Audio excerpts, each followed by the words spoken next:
Hello everyone, so update ko lang kayo. Yung boses ko hindi ko pwedeng lakasan kasi nga andito tayo sa hospital and 10:24 na guys. So meron silang quiet hours 10 to 4 AM. Pumunta kami dito kasi nga in-schedulean ako na mag-induce ngayong araw. Ngayong gabi at 8 PM.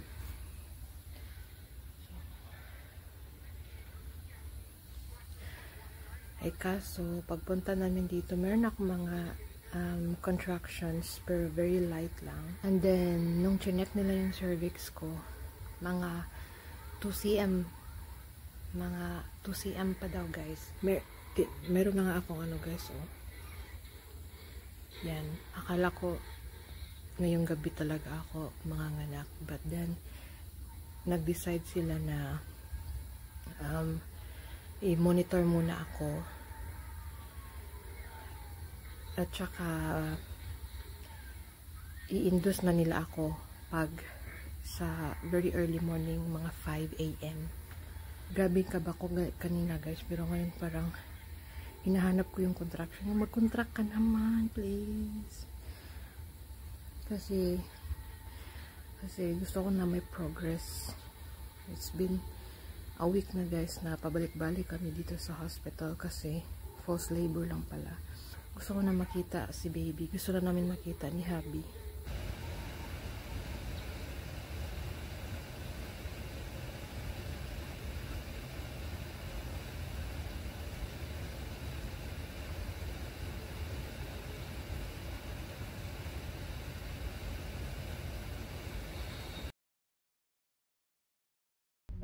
It's already set with the video.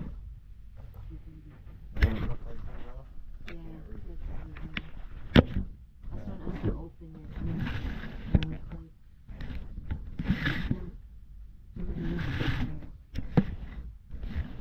Okay. Like that. Yeah, I can see you in between these two poles. Yeah, but when they come in to deliver, you weren't pointing down this way when you pull the baby out. Well, you can always pick it up.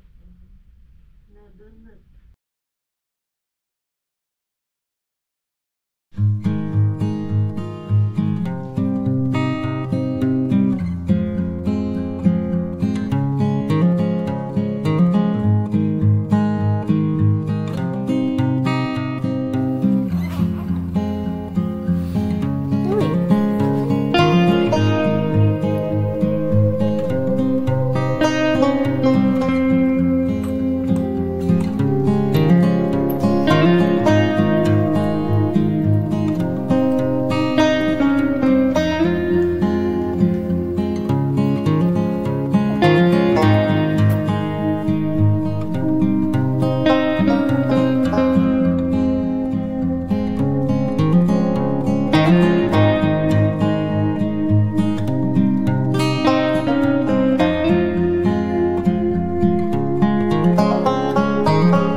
Thankfully, I am very thankful to deliver safely and to have a healthy baby, of course. So, andyan na siya, guys.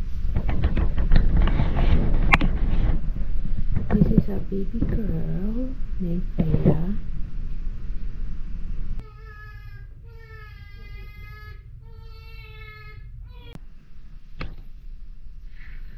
So, ngayon guys is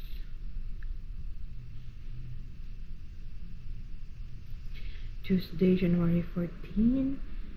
Kahapon is na panganak ko si Freya. At ngayon is nandito na ako sa aking tinatawag nila itong postpartum room. oops, postpartum room. So, yeah, messy talaga ito guys. Andun yung mga gamit, yun, may mga nakalagay dyan na pillows. So, medyo social sila sa pagkain dito guys. Ngayon is, kinain ko na yung salad nila, tapos nalagyan ko lang ng Italian dressing. Ito guys, oh, diba? Social, may lasagna, may garlic bread, tsaka may ano ba, sari-saring gulay. Tapos may pa-cake. And then may coffee sila dito. Pero yun. At yun yung bathroom. Naligo na ako kanina. Oops.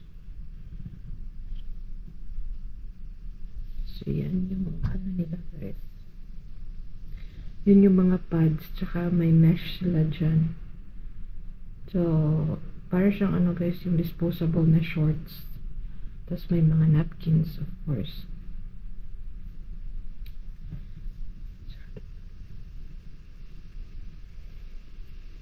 So, yun. Sobrang snow na sa labas, guys. So, yung weather today is nag-negative na siya. Feels like negative. Tapos, dito may rocking chair. Gusto ko to.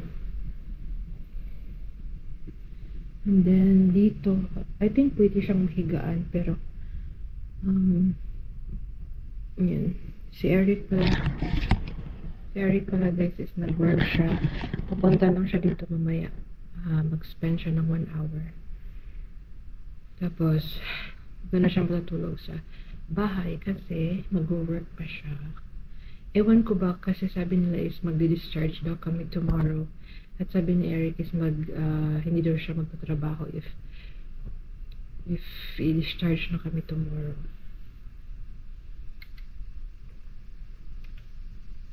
Pero yun, nahihirapan pa rin ako minsan maglakad. So, nagwawaddle ako. Tapos paunti-unti lang yung lakad ko, ganun. Kasi yung tahi ko, diba? Grabe yung karanasan ko, guys, talaga as in.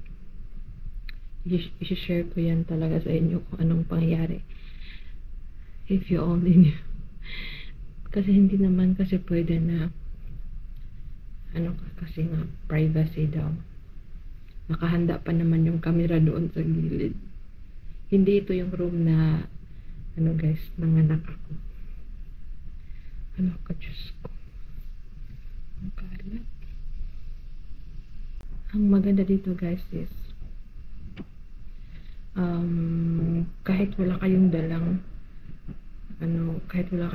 damit or para sa baby yung mga diaper is meron sila dito. So hindi mo na kailangan na magdala talaga kasi meron naman silang mga diaper, merong wipes, meron kompleto lahat. If need mo ng formula, meron silang formula dito. Tapos may mga damit, may mga Freya. Yung damit nga yung sinuot ngayon ni Freya is from the hospital. So maganda dito. Pero sa akin, usually nagdala talaga ako kasi baka wala silang masyadong diba? Kasi hospital gown, hindi naman nagdala ako ng ganito yung napakasaya namin guys, as in I'm very thankful talaga na successful yung delivery ko. So sobrang pagod yung experience. But I will share it to the next video na. I love me, Mama. Hi. What is this? Is this a camera? Hi, say hi. Hi, everyone. Hi, everyone. Hi, everyone.